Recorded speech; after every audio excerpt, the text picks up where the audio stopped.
ఈ వీడియోలో ఒక చెట్టుకి ఒక నిచ్చెన వేయాలి.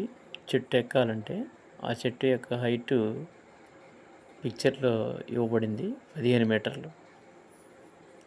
అయితే భూమి నుండి 5 మీటర్ల దూరంలో ఒక నిచ్చెన ఏర్పాటు చేయాలి. ఆ నిచ్చెను చెట్టుతోటి 60 degrees కోణంలో చూస్తుంది. అలాంటప్పుడు ఎంత పొడవు నిచ్చెనైతే ఆ చెట్టు ఎక్కడానికి వీలు పడుతుందనేది ఇక్కడ ఇచ్చినటువంటి సమస్య. ఈ సమస్యని త్రికోణమితి అంటే ట్రిగానోమెట్రీ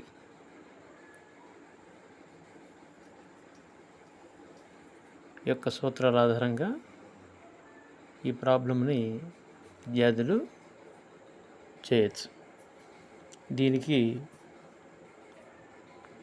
మనం కనుక్కోవాల్సినటువంటి నిచ్చెన యొక్క పొడవు ఇక్కడ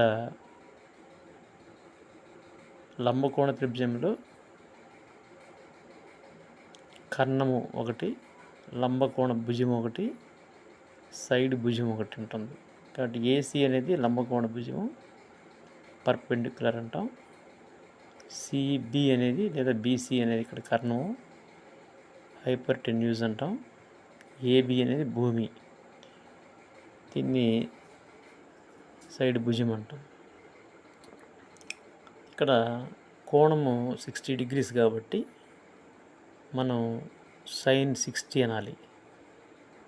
ఎందుకంటే కర్ణం ఎదుటి భుజము, కోణమునకు ఎదుటి భుజము బై కర్ణము, that is equal to sin 60. sin 60 value table ప్రకారం చూసుకుంటే √3/2 వస్తుంది. త్రికోణమితి విలువల్ని మీరు టేబుల్లో ప్రిఫర్ చేసుకోవాలి.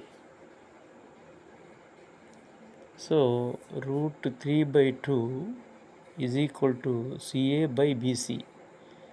ఇక్కడ CA అనేది చెట్టు యొక్క ఎత్తు, BC అనేది మనం కనుగొనవలసినటువంటి నిచ్చెన పొడవు. సో దీన్ని ఈ విధంగా చిత్రం గీసి రఫ్ ఫిగర్ గీసుకొని ఆ విధంగా ప్రక్షేపిస్తే 15 × √3/2 అంటే 3/8 వస్తుంది. బీసీకి మనకు కావాలి, అటు పంపించుకుంటే left side BC is equal to 15/√3 అవుతుంది. దాన్ని హారంలో భిన్నం వచ్చింది కనుక 15 × 2/√3 that is equal to 30/√3. So values calculate చేస్తే 30/√3 దట్ ఈజ్ ఈక్వల్ టు 30/√3ని ఇంటూ √3/√3 తోటి మల్టిప్లై చేస్తే ఈక్వల్ వాల్యూ వస్తుంది. కాబట్టి √3 క్యాన్సిల్ అయిపోతుంది. 30/√3 అనేది ఫైనల్ ఆన్సర్గా మనకి వస్తుంది. ఈ విధంగా 10th క్లాస్ విద్యార్థులను దృష్టిలో ఉంచుకొని important calculation, mathematics, important social bits, important science bits కూడా మా ఛానల్లో ఇస్తున్నాము.